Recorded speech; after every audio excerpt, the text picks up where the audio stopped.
Hello, everybody. It is I, Alejandro Rojas, with Open Minds TV, and I have with me, of course, Douglas Smythe from Phoenix Shaving. Hi, Doug. Hola, people. Estoy contento de estar aquí. And Doug spent a lot of time, I think we went over this before, in Costa Rica. He decided to leave the Western world or leave the American life behind and live on a hammock on the beach. And after a few years doing that, that's what I don't know if you told this story of how you started off your company. Was what you started making, was it bug repellent? No, it was like an afterbite solution I was calling it Itch No Mas. Ah, Itch No Mas. Yeah. Do they say itch? Do they go itchy, itchy? No. They use a different word. They do. But what is it? The fact I can't think of it right now. I was hoping you weren't going to ask me. Can we do this again? I can't remember how to say scratch. You'll think of it. Either that or someone in the chat will tell us. Bichos are like no-see-ums or bugs or anything that is bothersome like that. Bichos. But I can't say. And anyway, so it was just really an after-bite type solution. And the only reason why I ever started dabbling with that was because I couldn't find anything like that on the market there where I was. I was living on a peninsula with really no infrastructure, very difficult to get to. The police were only came through town like every 2 weeks. There was no police station. It was the Wild West. So it was hard to find stuff. If you were looking for Velcro, you could probably only find one side of the Velcro. And maybe 6 months later, the other side would come in. So it was really weird what was there and what wasn't there. And what wasn't there for me was an afterbite type treatment because I was getting torn apart by sand fleas. So that's how that came into existence. And that's how pretty much Phoenix Shaving was born inadvertently about 12 years ago. Yeah, I'm sorry. I was adjusting my light. Then that's really interesting. So there are people in the chat. Thank you for joining. One of them, Devin, says research flat earth. I'm going to say, no, thank you. Devin. Smiley face. I grew up on the ocean and I lived on the ocean. That hammock you were talking about, I was looking at the horizon of the ocean every day and I saw ships and cruise ships and everything come and go over the horizon. Right, because the earth they didn't. I mean, my hammock was right there on the beach. I also grew up in Cape Cod, Massachusetts, on the beach. So I mean, like, I was always staring at the ocean. So Flatlanders, you're gonna have a hard time convincing me otherwise. Yeah. So you might have heard commentary off camera here. That's Karen, who's working on. Oh, she's working on UFO Congress stuff. So ticketing has launched for UFO Congress. In fact, behind me in the office here, you could see she's got stacks of T-shirts. Those are some of the T-shirts. In fact, here's the 2019 one. Ah, there it is. And you can purchase those at ufocongress.com. She's got a store there where you can buy that stuff. So, and go to ufocongress.com. Look at all the speakers. Most of the speakers are listed to see. It will not be a physical conference. It's not safe enough yet for people to mingle, unfortunately. So it'll be all online. But she's got an amazing lineup for the Congress. Yeah, so I wouldn't say but. I wouldn't say but at all. I mean, this is a whole new experience. Like, you can be part of something new, something fresh for the first time. I mean, like, not in a physical location, but in the interwebs. I mean, that's far out, man. Yeah. And you know what else is really cool about it is the tool that she got. Like, people have been really innovative and trying to, because of what's going on and everybody having to do their conferences online. I think Comic-Con San Diego is going on online right now. That's amazing. And so they've had to get creative, and they've created these super cool tools that, as much as possible, try to recreate kind of the community atmosphere that you have at these events. Because that's what people love, going to conferences, meeting people, mingling with people, being around people who are like-minded. And with these tools, you can go off into these separate chat rooms that are part of it. In fact, when you buy your ticket, soon after you buy your ticket, you're going to have access to the online environment where you could start chatting and having meetings and group conferences and stuff with people, like as soon as you get your ticket, or soon after you get your ticket, like a couple of days after. Right. No, right after. And then you'll be able to communicate, even see the vendors and stuff like that. So, like I was talking about, meet and greets, though, are there going to be meet and greets too, like with certain like personalities? Have you worked that out? Yeah, there's going to be workshops where it's more of a one-on-one type of thing with people. And then there will be, of course, the regular lectures. But all the speakers, like every speaker and vendor has their own page. And on their page, they have a chat section where they chat with people, but they can also do conference calls. So they can do something like this, where they can invite a bunch of people on, like it's like a Zoom, and like a speaker could say, "Hey guys, I'm going to do a conference meeting face to face at 3:00 on Thursday," and then everybody gets in there and they join and say, "Hey guys, my lecture is going to be tomorrow. Here's what I'm going to talk about. Do you guys have suggestions on things you want me to talk about?" Or something like that. Like at any time, people can pop on and converse with each other, so it's very interactive. So I'm just thinking about the photo ops though. Like they're going to be like screen grabs to a certain extent. Like me and you, it's like this is me with Alejandro. I guess people could do that if they're in like the Zoom thing. They can do a screen grab and they'll get 30 other people and the speaker up in the corner too. But they can say, "Look, I was there." yeah, exactly. I know I can Photoshop it when I. No, so maybe we should tell people what we're doing here. It's just not Doug and I just BSing about random stuff. Well, actually, it kind of is, but that's the show. So that's the beauty of it. The show is What's Doug Reading, and every week we visit with Doug to see what he's reading. Except for last week, we were both actually got kind of busy. I'm Open Minds guy today, by the way. I got my Open Minds hat, Open Mind shirt. You can get these at the store in the Congress too. But so yeah, Doug usually finds some really esoteric, strange books that he's reading. And so that's what we do. That's usually drives the conversation, or at least some of it. And sometimes we go off on tangents, but we kind of come back. It's not a UFO show. Open Minds TV is mostly a UFO channel and a credible UFO news and information. But this is kind of more fun and light. And of course, UFOs being my industry, essentially, I talk about UFOs and how they relate. In fact, I have some UFO stories that all relate to today's topic for sure. And then Doug, of course, in the shaving world with his interest in UFOs and otherwise, shares that. So we do get into UFOs, but it's not primarily what the show's about. This could be the beginning, though, of the end, though. Like MTV, how it used to be music television, or the History Channel, or so on and so forth. So we're seeing it's more of a push to me. It's away kind from of the funny. UFO stuff. No. But JK. It's funny that you say that because that term "jumping the shark," have you heard that? Yeah, the Fonz. Yeah, the Fonz. So essentially, they use this term because there was an episode in Happy Days where the Fonz, Arthur Fonzarelli, jumps his motorcycle over a pit of sharks, like a pool of sharks. And everybody kind of feels that that's when the show went downhill. That's when it was on its way to getting taken off the air. And I always remember that term because George Knapp, when I was on the Kardashians, George Knapp said this could be Area 51's jumping the shark moment. That's great. He said, no, I didn't mean it bad. I was like, no, there's no good way to interpret that, George. But he's kind of wrong because Area 51 is still kind of a big deal. So luckily that had no negative effect. And in fact, when that occurred, when we filmed, it was prior to the CIA admitting Area 51 existed, even though we all knew it. I was going there with the Kardashians. Leslie, you're right. It was being denied it existed.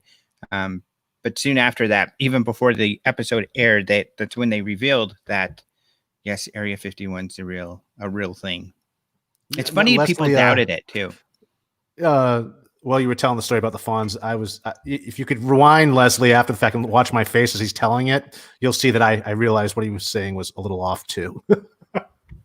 It was water ski. He was on a water ski. He was on a jet ski and he jumped a shark in that episode of A Happy Days. Oh, okay. I didn't see the episode. I thought it was because he's a motorcycle guy. I thought it was motorcycles. Close enough.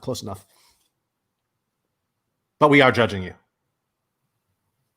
So Leslie says first it was water skiing, second it was other one shark. Only one shark, I think. Only one shark. Yeah, just one shark. Oh, okay. Well, that's not as exciting as I thought. No wonder why that show tanked after that. Yeah. But anyway, the situation that I just described where, we went out there, Area 51 was being denied. By the time the episode aired, Area 51 was acknowledged. Is that a synchronicity? Let's get into what the heck are you talking about with synchronicity here? Well, we didn't even introduce what we're talking about yet. I mean, obviously now. Oh, I did. I think we've let the cat out of the. We've let the fawns out of the bag. This week's book, folks, I am really super stoked to introduce to you. Again, what we do here each week is kind of like the paranormal version of Reading Rainbow. It's true. Imagine me as being Lamar. Is his name Lamar? I can't recall. I think that anyways, Lamar might be a little bit offended by that, though. He'd be like, I'm not a total goofball like you guys. What are you talking about, Reading Rainbow? Yeah, it's true. It's true. Dude, he hosted Reading Rainbow. Anyways, so that's what we try to do every week with paranormal themes or occult or whatever. You know, it's just interesting stuff that we can really dig our teeth into. And this week, I thought we'd look. Actually, last week I thought we'd look at this. However, we didn't do last week's show, but this week we're going to do it. And synchronicity. We thought we'd cover synchronicity, but not only the concept of synchronicity, but this particular book by Dr. Kirby Surprise. Surprise. Now that's not synchronicity. That's irony. But regardless, awesome, excellent book, folks. And which of course we could start here with Carl Jung, who invented the term synchronicity, which I believe he did in 1952. And had we done our show last week, we were talking about 1952 in the Washington flyover. Remember that? That was 1952. That's right. So was this baby. So there's a little kind of pseudo synchronicity there. And what I can even talk about Jung and UFOs, not right now, but maybe later. Well, we'll probably get to that very shortly. Yeah. I mean, what Dr. Kirby, what Dr. Surprise is arguing here, and he's a psychologist, very well studied. Hopefully. Counselor. I mean, he's really brilliant. If you ever get to hear him speak, he's been on Coast to Coast, and as well as a few other podcasts that I've seen in the past. And in fact, that's the first place I saw him or heard of him. Actually, I'm not sure if it was. I think it was though, Coast to Coast, and I was really taken by his interview. It was really fascinating stuff, and he just poses a whole nother argument in terms of what synchronicity actually is. And he argues that Carl Jung, though he introduced the concept or gave it a name at least, got it wrong. And this guy talks more about how it's synchronicity isn't the universe communicating to us or throwing things at us. It's us reflecting or projecting onto the environment outside of ourselves and pretty much seeing what we want to see, but misinterpreting it. Does that make sense? Kind of. And so how does that different than Jung's interpretation? Well, Jung had a whole idea of archetypes and whatnot, the different archetypes in the universe or in the world around us, invisible archetypes, the collective consciousness that we're somehow all tapping into. However, that will change from culture to culture, so that can't be true. And so what he tries to do is kind of whittle down the amount of archetypes there to make it work more. And then when asked, how does this work? He says, this is something we'll probably never know. And I'm paraphrasing him there, but that's not true at all. That's not really how science works. I mean, at the end of the day, we're wired to never be sure about anything. These are supercomputers up here, folks. As soon as you become sure of something, the activity stops in the brain. This can be seen on any type of scan that you do. So you can't say. I wish Jung answered. I just don't know. That would have been a better way to answer that question. So Surprise here looks at it in a completely different way. He incorporates actually string theory into this as well, quantum theory. Or the M theory, in his looking at how we can actually control, or we do control synchronicity, are the cause of synchronicity, or synchronistic events in our own life, which he calls SEs in the book, and how we can actually become aware of this and make it, the world more control more of the synchronistic events in our own life, giving us an advantage, though slight, an advantage nonetheless. Jonathan Alexander also spoke about this too in some of the experiments he's done. And what I'm thinking about here is Ryan's experiment, who also toyed around with synchronicity in relation to dice tosses. That's one way to, the first, a really basic one to look at is can we control the numbers on the dice? Do you know this experiment that Ryan did? Yeah, I've heard of this one. Yeah, where he had That guy come into his office one day and say, hey, I can control the numbers on the dice. Doesn't work every time, but I do really well. He was a gambler. And Ryan was like, okay, let's check it out. At being a scientist, he didn't scare the guy away or tell him he was nuts and kick him out. He said, let's throw some dice and see then. And that's what they started doing. He had the guy roll it about 100 times, took notes each time, and he was right 3 to 6% of the time. So he was doing something. And this test can be recreated over and over and over again. So there is some play there. You do have some type of control over it. And that's where Kirby, or Dr. Kirby Surprise, relates it to like M theory. Where everything's happening at the same time, where alternate universes they're all existing in the same place in the same time. There's just a thin membrane between each one. So you're kind of controlling the probability of you have more control over the probability that's closest to you. Do you know what I'm saying? So you can alter events within your timeline by just projecting this, or knowing that you're projecting these different changes onto the environment in front of you. And yeah. Any questions so far? I'm looking at the chats going by in the. Yeah. So chatters, some of whom seem to be familiar with this topic, do please share your perspectives. In fact, Matt has said, we're always looking for them and are wired up to see patterns when there really are none. And I was just looking up a little bit. There are patterns, though. That's the thing. Well, but you wouldn't see them if they weren't your there. opinion. No, that's how we're wired. The human brain is wired to see patterns and interpret them. When you're on the tundra, you got to see stuff. However, what you're seeing, you're not always taking in. We delete and we also fill in gaps sometimes. Maybe that's what he's talking about, is filling in gaps to make sense of the patterns. But we do see patterns. But he is right. I mean, that is also a thing where we're also wired to see patterns where there aren't any. And I forget the terms right now. But for instance, anthropomorphizing, we do that all the time. That's filling in gaps. Jesus that's on what I mean toast. Yeah, filling on gaps. But we do that a lot. Our brains do that. I know there's a study along the lines of what's called heuristics, which is where I'm not down our you. mind. I'm not. I just misunderstood what you're saying. Oh, yeah. No. I'm just adding to the combo. There's heuristics where your mind tries to find the shortest path to an answer, which causes us problems a lot of times. For instance, when we see someone, it's why we get upset with like people who are driving stupid. We assume that they're just being idiots because that's our experience. Most of the time that's the case. But we miss sometimes when people are actually in an emergency situation, or there were reasons why they do what they do, but we just blow it off as stupid. You know, that's the sort of thing people do. Same thing with we're looking for patterns, like, you know, when we see shadows or when we're looking at clouds and we see bunnies or faces. Pareidolia. Yeah, so pareidolia type of thing. And so that is one train of thought. And it looks like Jung changed it's the same his ideas. I think it's the same train of thought. Like, it's seeing stuff, you know, and filling in the gaps. So we see so much is thrown at us every day that we delete a lot of what we're seeing too. And that leaves gaps, or there's just gaps out there that we're not picking up on. So we fill them because the human brain needs to resolve things to maintain like equilibrium, to cut down on the anxiety. I mean, that's why religions exist. Certain things exist to cut down on our human anxiety. Yeah. In order for it to function.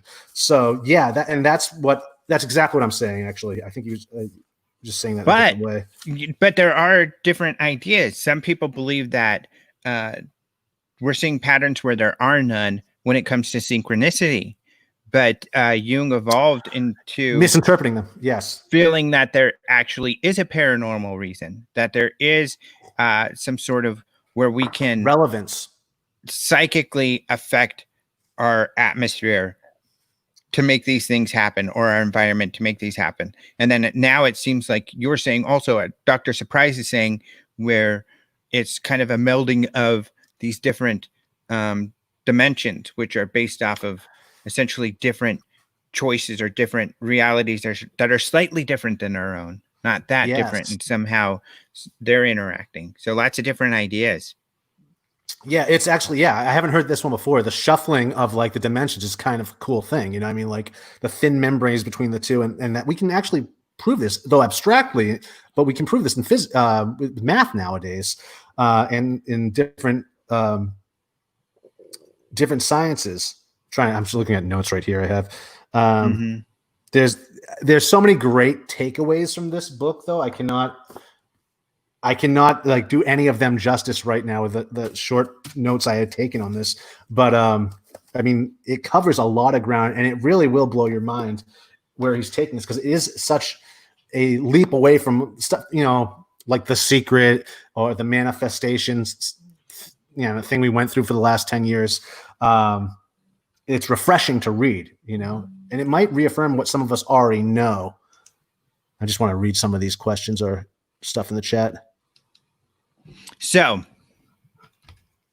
then let's debate this. What do you think synchronicities are? Do you have a stance?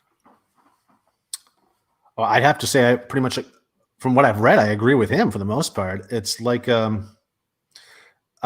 it's like, okay, Subaru. I had a Subaru 15 years ago, my first Subaru. Never really paid much attention to Subarus. I kind of got this and I don't know, it was given to me. And after driving the Subaru for a week, I started seeing Subarus everywhere. Do you know what I'm saying? Now, Subarus were always everywhere, but now my brain was more aware of them. I had more of a emotional charge towards Subarus. So suddenly they're popping up everywhere. That wasn't synchronicity. Just suddenly my brain is aware of them. And that's what is being said in this book too, is making yourself more aware of these things. Like, a lot of people will interpret some of this as a miracle or God or whatever. But if you can tell yourself, no, it's Bugs Bunny, convince yourself it's Bugs Bunny, and you'll start seeing Bugs Bunny everywhere, or things related to Looney Tunes or whatnot. You start looking for these patterns, because that's what your brain does. It's pattern recognition. It's a pattern recognition machine hardwired into us since the early days of our clans. So you're saying there is no paranormal aspect? No, it's just something we don't understand, and we're understanding more. Well, what is paranormal? Half the time paranormal is something we don't understand or have the words for. No, you're right. Now. That's a great point too. I agree with that 100%, that there's no such thing as paranormal really, because everything's normal. If it exists in our environment and nature, it's not abnormal. We just don't understand it yet. So I do agree with that. But I guess paranormal as a definition for our purposes is something, I guess, that we don't understand, that doesn't fit with our current physics. And in that respect, I'm kind of, to be honest, and this is kind of weird, I may be a bit on the fence on it, in that I do agree with you. Like, especially the car one is great. Like, whenever I decide I want to buy a car, or I get interested in a certain car, I see it all over the place. Now, for instance, you got a Jeep. And when I first saw it, I got so excited about all the cool stuff you have on it. And so I start seeing them everywhere. And then that faded, because my car's paid off and I don't want to get another car. So my neighbor got the Jeep. You're gonna love the Jeep. Yeah. And I love it. And so now I'm seeing Jeeps all over the place. And like Tootsie Rolls. So that's the sort of thing. Yeah, exactly. That happens with me a lot. But what about this? Okay, here's a UFO synchronicity. And what do you think about this? I guess it could just be, all synchronicities could just be pure coincidence. But Tom DeLonge started To the Stars, right? He got these guys to join that are in intelligence and everything, became this big UFO thing. One of the big cases that they reviewed was the Nimitz case, this case that happened in 2004. Well, just before, and I'm talking about like months before the UFO event happened off the coast of San Diego, Tom DeLonge and Blink-182 did a concert on the Nimitz. And nearly all of those witnesses were there. So Tom DeLonge does this concert. David Fravor, for instance, the jet fighter pilot, he was there for sure. He talked about it. And a lot of the other witnesses were there, because Tom DeLonge is or Blink-182 doing this conference on the Nimitz. They're like, yeah, that was cool. They partied, whatever. A few months later, out to sea, they have this UFO event. And then years later, it turns out Tom DeLonge's agency is the one investigating all of this and making it famous and a big deal throughout the world. That's pretty weird, huh? That is weird. Is that a synchronicity, that or pure coincidence? Well, there's nothing about what I'm saying here that contradicts even like the best modern science. Is what so So what you're saying is the people that witnessed this event happened to be at a Blink 182 concert years before. No, they were at Tom DeLonge had the concert on the Nimitz. On the Nimitz. Yeah. Years before they had this, no, like months before this UFO situation happened. And so all of the witnesses were at this show as well? I'm not sure if all of them were there, but I think most of them. So they were there. And because they were based on the Nimitz, so they were there. So they were based on so of course.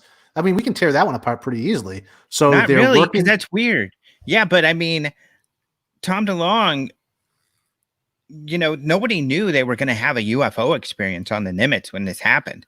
And Tom DeLonge doesn't do concerts on every aircraft carrier. I'm assuming it was this one because it's based here in San Diego. Well, I'm not there right now. I normally live there, but I'm in Arizona right now. But the chances, though, aren't that. I mean, the probability is still there, right? I mean, like, it wasn't so bizarre that it was probable. It could happen. It definitely makes you go, But can it happen? Matt, could it happen? Did it happen? Coincidence. Thank you, Matt. And maybe it was. Yeah, maybe it was, but that's a weird one. But it is weird. They're weird. What are some of the weirdest ones you've had? Like what? Okay, I've had a few. This one girl I was dating, she was convinced that I could manifest anything into existence. But here we go again. I mean, I can explain these away probably too. We were on a bike trail one time, and the entire time we're on this bike trail, I'm going, man, I wish I had one of those bike cushion things for my bike. The little for the seat. My seat was hurting me. The ones with the gel, that'd be really great. And we get to this, a bike trail. We'll sometimes get to a street, and there's like a yellow bar that slows you down so you don't drive right into the street, or the cars can't get on the bike trail. On top of that was one of these gel seats. And I was like, oh, great. And I didn't even make a big deal out of it. I just grabbed it, put it on my bike, and kept riding. And she's looking at me going, only you. Another time, we're at she was coming to visit me. She was away, I don't know, for school or something. She came back visiting me, and she wanted to get a bike rack for her car. So we went to the bike shop. It's always has to do with bikes, it seems, now that I'm hearing myself say it out loud. But we're at a bike shop. She spends a couple $100 on a bike rack, and she's putting it on her bike. And we're riding away, and I was like, I really would like a bike rack too. I don't want to spend that kind of money though on a bike rack. And we're going for breakfast at this joint in the parking lot. As we're walking into the diner, right next to the dumpster, like someone was throwing it out, was a bike rack, a relatively new bike rack. And I was like, really? Oh, cool. Yeah. So, and she's looking at me again. She's like, how do you do this? So, I mean, and this is like just two of many examples. But the thing is, I think I just tapped into projecting this stuff out there without really knowing what was going on. I didn't really know how to interpret those as that was going on either. I didn't think of it as anything too special or magical, because it seems to happen a lot. But I think it's just I tapped into this projection type thing, that we've been talking about. That's interesting. But easy to explain. But at the same time, I'm on a bike trail, and I find a bicycle seat type cover thing. I mean, it's to be expected.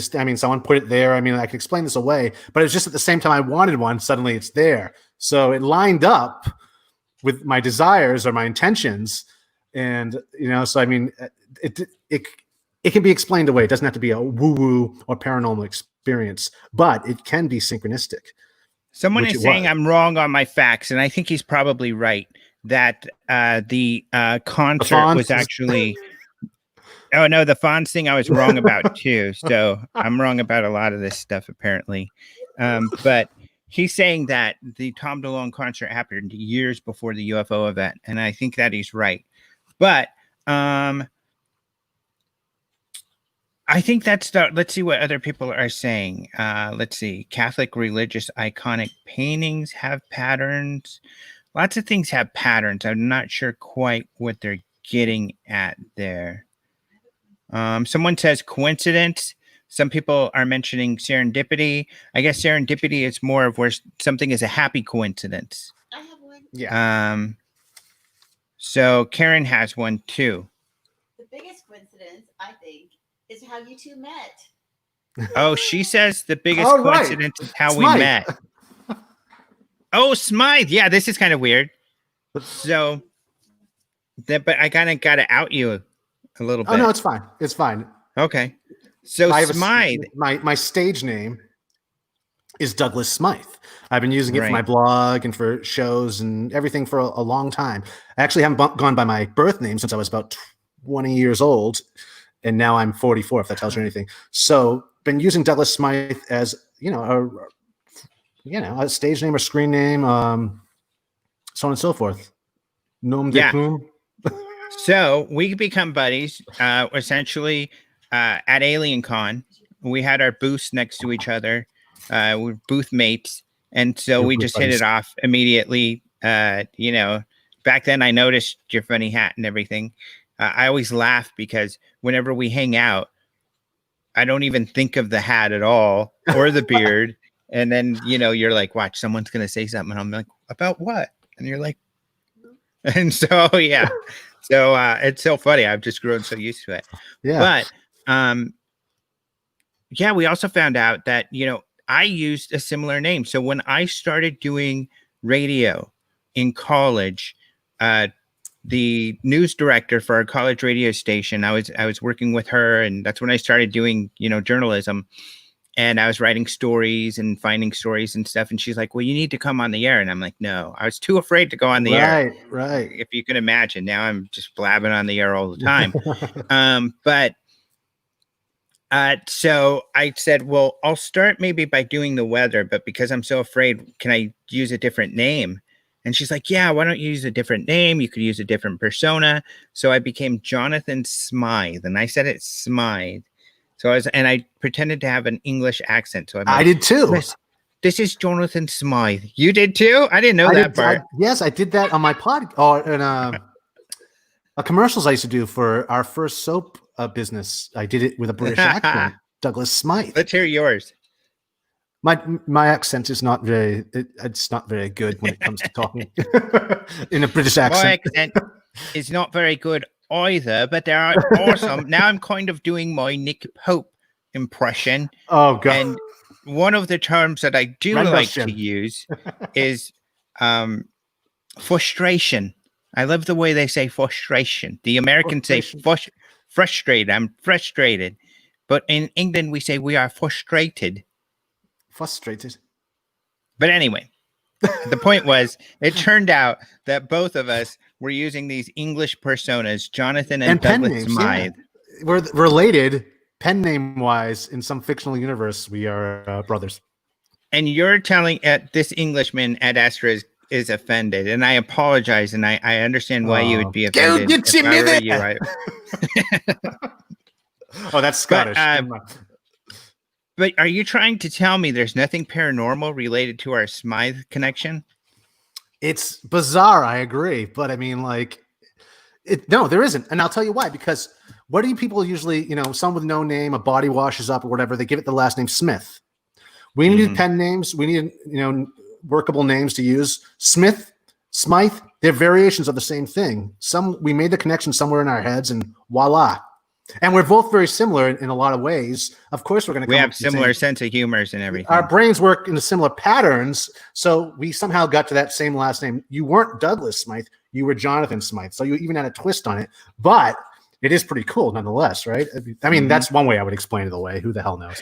In psychology school, there's a lot about the whole nurture versus nature type of stuff is such a raging debate. And neurologists, for example, they account everything for essentially the chemical, electrical things that are going on in your brain. That we're all wired, and everything, all of our actions are based off of that. So, for example, that's why they feel you have depression. It's some brain chemical issue. That's why there's probably a drug we can make to fix it. They feel there's a drug they can make to fix anything. On the other side, the nurture side are more the therapists who actually, which shows a lot of there's empirical data to show that things like, for example, talk therapy really works very well for depression and PTSD and other things. So there's a two side of things. But what's funny about it is, on the very scientific neurological sense, there might be that whatever triggered, whatever chemical electrochemical reaction that chose that name. We had that very similar reaction in our brains at the same time. Yeah. I actually, subscribe to both of those, nature and nurture. I think it's a little bit of both. I mean, Most people are there. Outer stimuli and inner stimuli, whatever's going. I mean, there is a marriage of the two, in my mind, anyways. But Yeah, let's keep that open. and we could get really weird because if we do kind of look at the Jungian kind of ideas, there's this idea that we have the common unconsciousness. There a pool of information that we can all tap into that we're not aware of but share.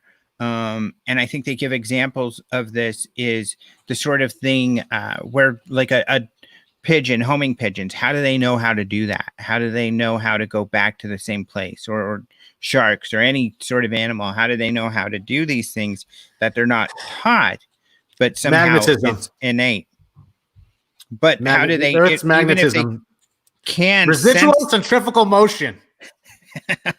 Even if they can't sense the magnetic fields in the earth and that helps guide them, how do they know exactly where to go? Well, it's same thing. I mean, we are affected by the magnetic fields in the earth too, due to the amount of iron in our blood.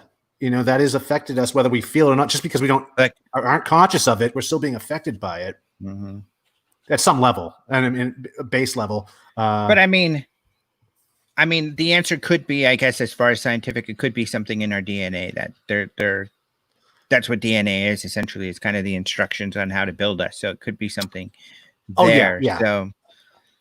So I don't know. It's weird, synchronicity. So people kind of share your synchronistic stories here. I'm going to read some of the weird things I know people are saying. Yeah, we want to hear them. And it's always a danger to look at what Renee Cruz is saying. To be, I love to be transparent and I love to be an open book and bring up everything, even if it's uncomfortable, because it's just fun for me.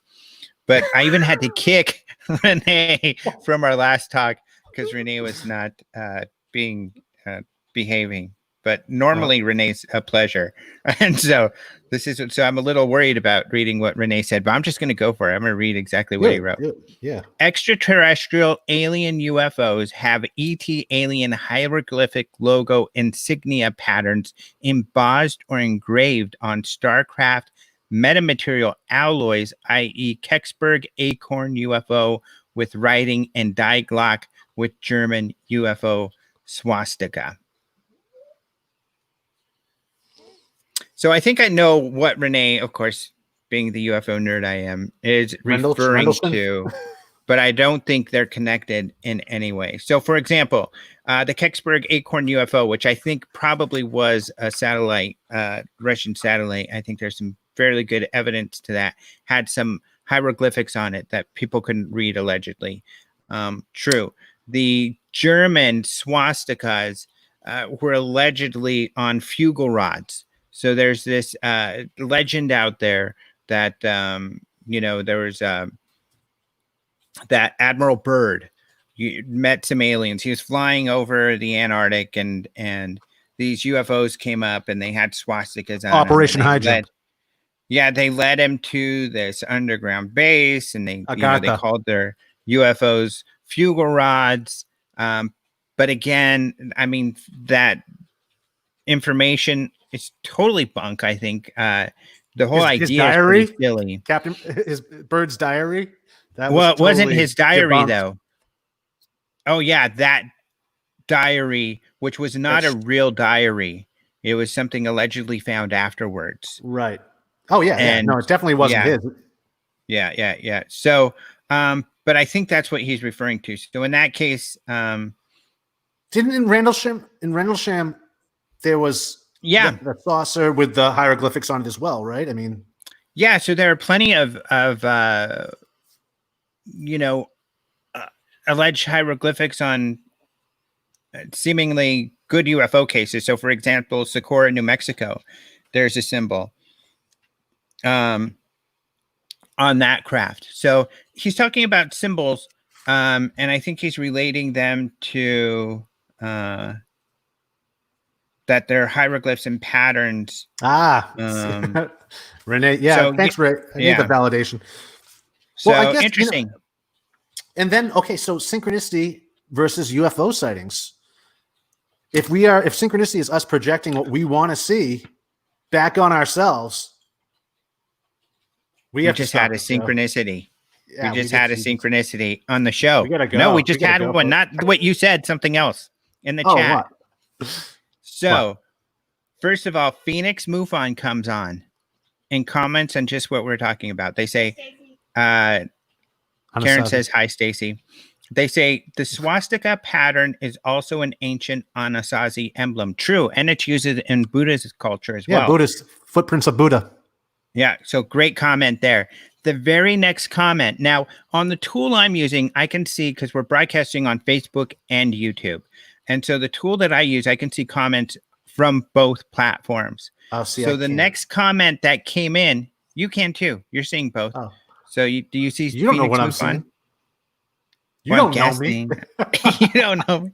But the very next comment, which was put in at about the same time from YouTube, is a synchronicity story that is synchronistic with the Phoenix MUFON thing that was posted at the same time. Because here's what the synchronicity is. This is what I'm talking about. We're actually generating synchronistic events now because of us talking about synchronicity. We're becoming more aware. Well, let me tell you. Here's what Mothman Sam. Like this. I know, but we need to tell him the synchronicity. Yeah, go for it. So Mothman Sam says the OBGYN that delivered my son said he had the name in his mind all day. I named my boy Phoenix. He said he seen it on a plate on the way to the ER. Then we found out. Oh my God, look at your shirt. Then we found out we went to the same Buddhist temple. And we were talking about Buddhism. And get this.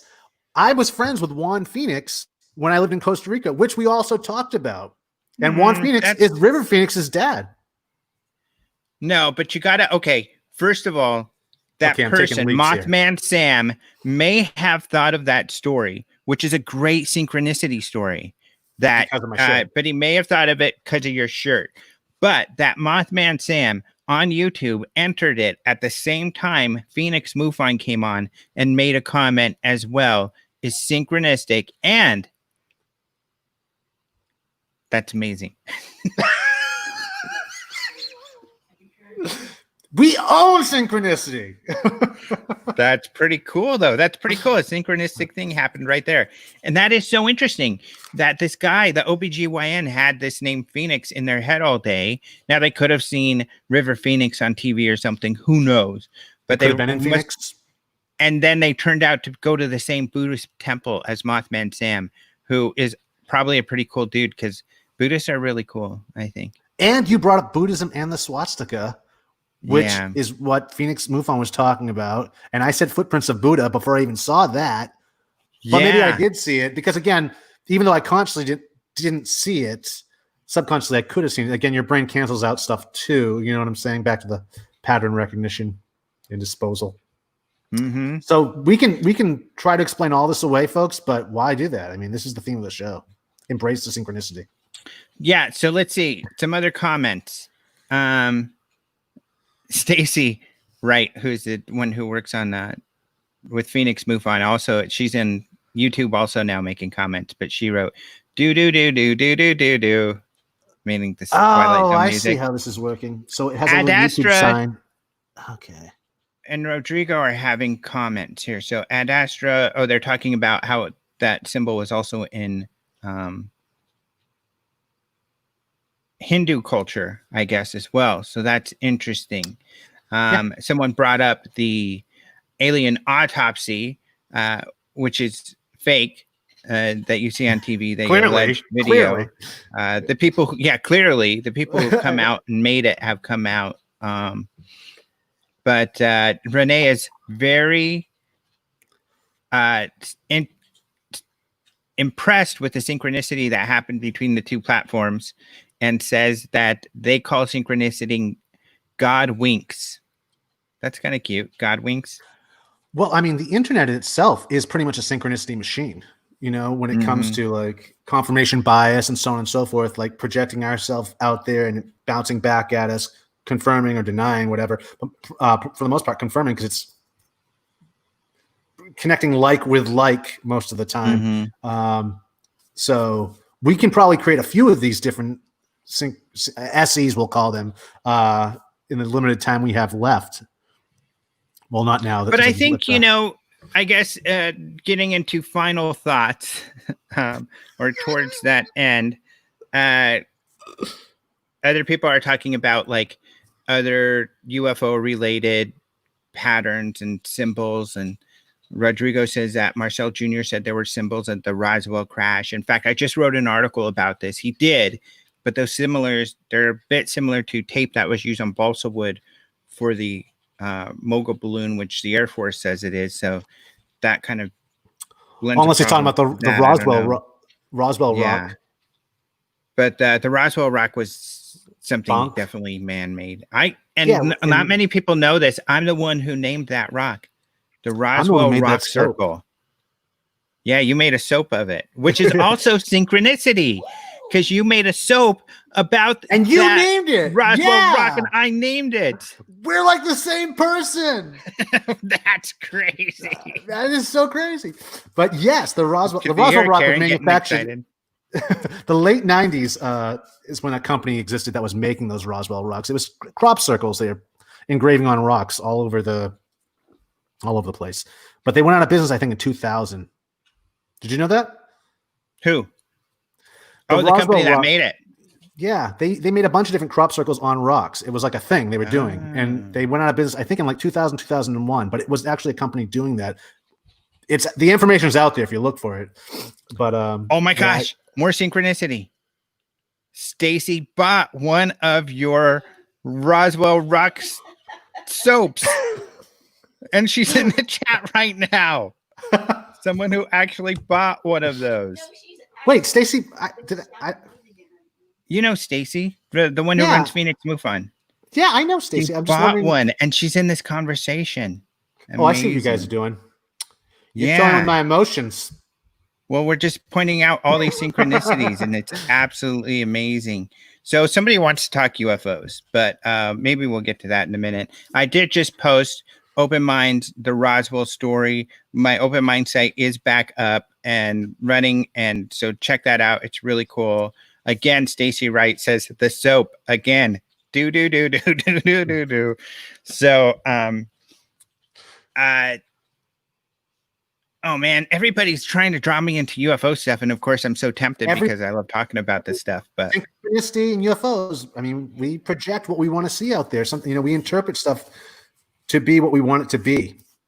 Yeah, I think Karen's going to get mad at me, but I'm kind of essentially going to come down in our final thought section that is kind of starting now, I guess, is, I think it is that I think we can influence each other, like Jung is talking about.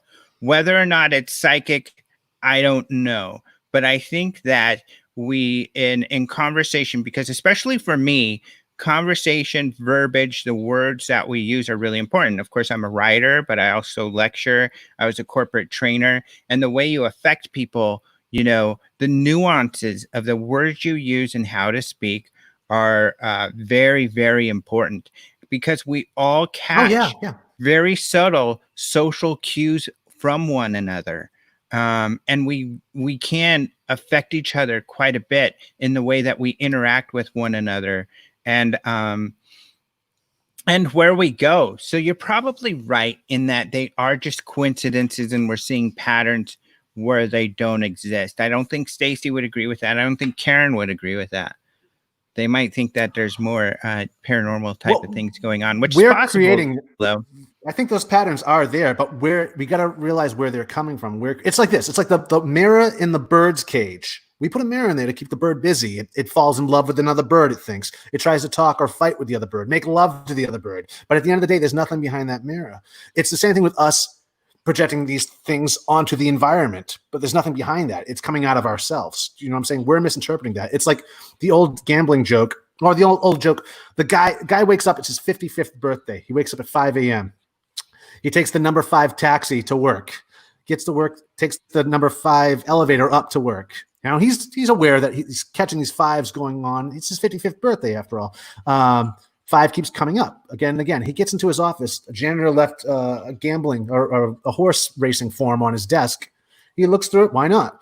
Turns to page 5, picks the 5th race. There's a horse there called Lucky Fives. So the universe is clearly talking to me. This is how he's interpreting it. So he calls up the racetrack, places a bet on Lucky Fives, and doesn't get back to that guy until 5 p.m. He calls him back to see how his horse did. How did my horse do? He's like, well, he came in 5th place. He interpreted it was like, so he just misinterpreted it. You know what I'm saying? He took it for something that it wasn't. It was his 55th birthday. He probably had anxiety going on. He just turned 55. It's a midlife crisis. He's starting to see these things everywhere. It's like driving that Subaru. You're seeing it everywhere. You can really convince yourself that something magical is happening. The universe is speaking through you, but it's going through the filter of you, and it's bouncing back at you, coming from you. I mean, that's where I'm left. But at the same time, let's talk about these other theories. Let's talk about Dr. Surprise's theory and Jung's theory. Jung's theory is that there's some kind of psychic thing going on, that somehow we're cueing ourselves and maybe even our environment. Do you think that's possible? Do you think there is such thing as psychic ability? Well, psi ability and synchronicity, I don't think they're related. One and the same. I think there's some elements of synchronicity that go on in psi experiments and whatnot, but I don't think they're one and the same. And I think Jung dressed up this concept a lot where he didn't have to. He kind of gets in the way of it, whereas Kirby Surprise Dr. Surprise is saying this, you don't need to sex this up. There's something going on here. Here's an idea of what it could be using, quantum mechanics or M theory to kind of explain this away, to make more sense, to take the woo-woo out of it, and I think Jung did that a lot. He made a lot of things magical. He incorporated magical thinking a lot of the time where he didn't necessarily need to, and in fact, that might have even hurt him. He was actually lucky. He got to say a lot of stuff that a lot of other doctors, scientists, and theorists couldn't say back then without getting laughed out of the room. So I think he's a stepping stone. In understanding what synchronicity is, he definitely contributed to this field. Hell, he gave it its name. But I mean, it doesn't end with Jung, I think. And I like the places where Dr. Kirby Surprise is going with this. And I highly recommend you pick this up, folks. It's also available on Audible too. So if you're not a reader, you can also listen to it on Audible. But by Dr. Kirby Surprise, Synchronicity, The Art of Coincidence, Choice, and Unlocking Your Mind. It's a really cool book, totally worth picking up. We were talking about Jung first, and then we'll talk about Surprise. But Jung, so you think that psychic ability is something that's possible, but you don't believe that it's connected to synchronicity? I think there are elements of synchronicity that are part of psi, but they're not one and the same.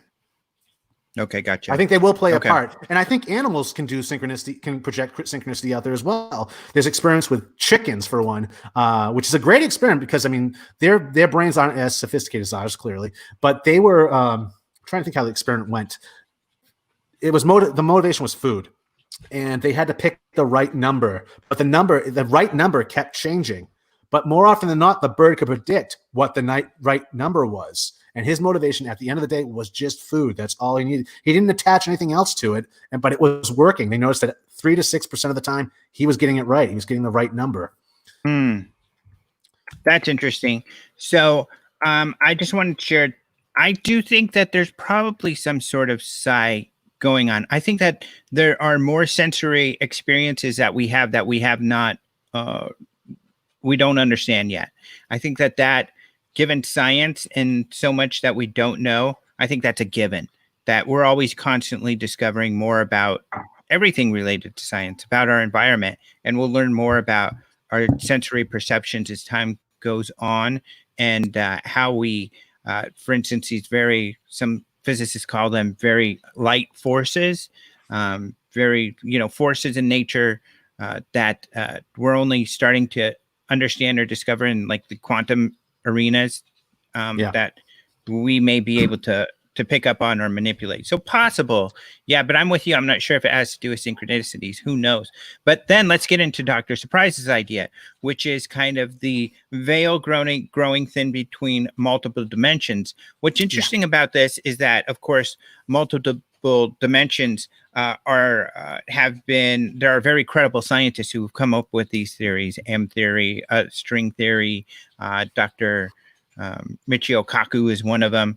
And because there's good math showing that there's possibly, if not probably, other dimensions, scientists are actually more prone to that idea, I find. Even those when fringe ideas like theoretical physicists are more open to the idea that there could be some sort of bleed, or even the UFOs or other paranormal things are us seeing, Right. where the veil is thin, where the seeing into things that are happening in other dimensions. So that could be possible, and it's interesting that scientists are into that. So, but does that affect synchronicities? I don't know. I guess who knows? Well, if you're walking through a plane, I mean, and these other universes are so close to you, again, thin membranes, like you have a higher probability of that happening than like something like I'm gonna create myself as president. I mean, like it's harder for me to be that's so much farther away in probability than what's closest to me in probability. Do you know what I'm saying? When it comes to like walking through a field of probability, which is what we're doing every day at every second at light speed, So if you can create a little bit of an advantage, and this is what Jonathan Alexander talks about too, then why not? Why not experiment with creating your own synchronistic events and so on and so forth? If it just gives you that 3%, 6%, that's still huge compared to none at all. And people that don't believe in these things don't experience these things. So I think that's interesting as well.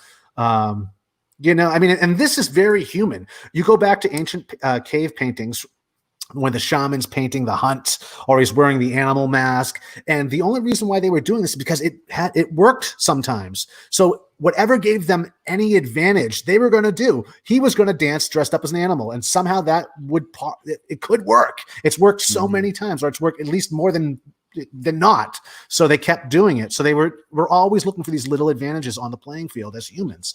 It's just what we interpret these events as that can either be problematic or an advantage. And so I think it's an exciting field of the synchronicity, what he's talking about. Karen is really into Raymond Fowler, and she just handed me this book, one of her favorites, Synchrophile. I don't know that one.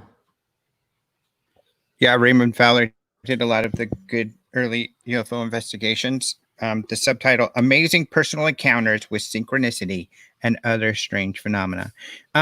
Getting back to Jung really quick, because there's a lot of conversation there. Someone's asking, why did he get so much? He talked about such weird things. Why did they give him the ability to do so?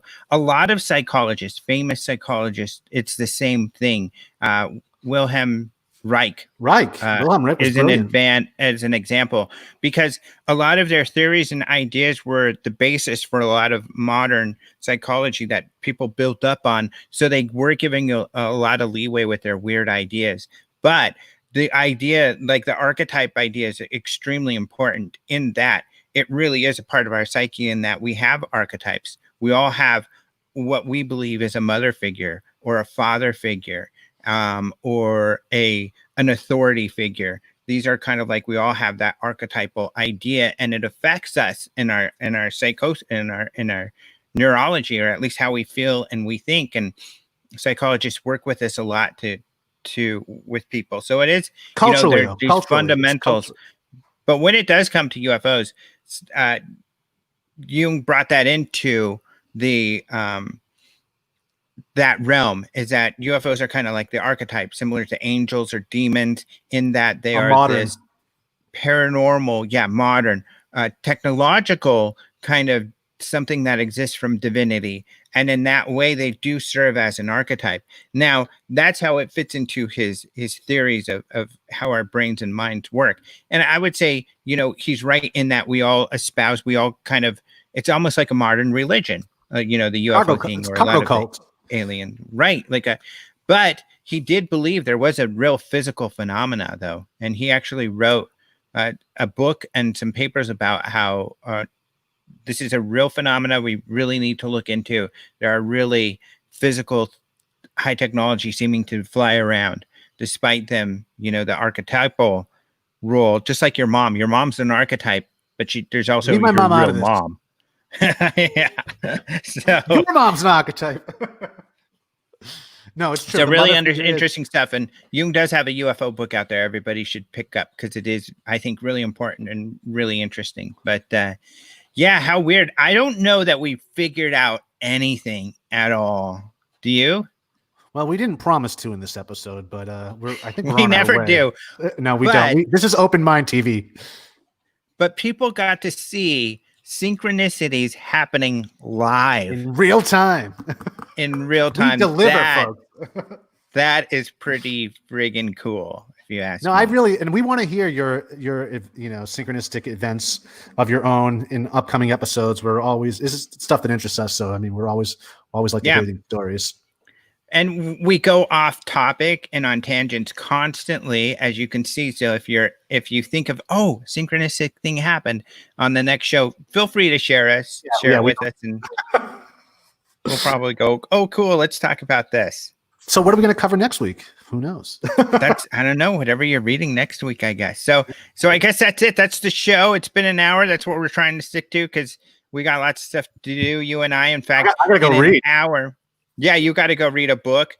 In an hour, I am doing a talk with, or I'm hosting for the Scientific Coalition for UAP Research, a talk with Kevin Knuth. So we'll be doing that in a second. He's a physicist, an actual physicist that works at SUNY Albany.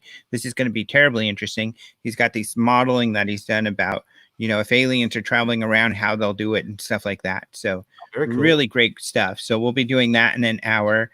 And you launched yet another new product this week, I think, right? I saw. I don't even know. Or was that you did a cool graphic? I have some coming up That is, this weekend. I have a release coming up where, I made a bunch of soaps that are part of a trilogy. You can like mix and match them, and the scents, when combined, work on a whole. So it's based on the scent of a forest. You have like the dirt scent in one, you have the forest in another, and then I'm coming out with a rain scent, petrichor, this weekend. And if you use them all together, you get this raining forest, or you can use them. They stand on their own too.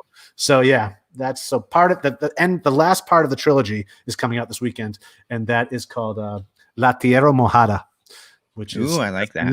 For wet earth. La Tierra Mojada. It's sexier when he says it. And that's Sounds like pretty cool. Antonio Banderas, doesn't he? But there was a bit of big news. I guess I'll share this last. There was an New York Times. Everybody's been talking about this amazing New York Times article that's going to come out and blow the lid on the crash retrievals. I've been poo-pooing that, gotten a lot of hate for it. Even some of you in here probably think, oh, he's so skeptical. The New York Times story came out today, and guess what? You were right. None of that stuff people thought. I was right yet again. I can't believe how this keeps happening. Karen's always telling me how I'm right all the time. Yeah. It's know. amazing. Fran Actually, tells she tells me the opposite. Yeah. Right. All right. Yes. Wash your hands, everybody. Wear your masks. Have a great week and stay safe. Thank you so much, Doug, for joining us once again. Read something very interesting and weird next week. I will. Ciao, folks. Adios, muchachos. Ciao, Oh, ciao. I'll play your video again Oh, to take us out. Doug made this video, by the way, everybody. It's pretty cool. That's amazing.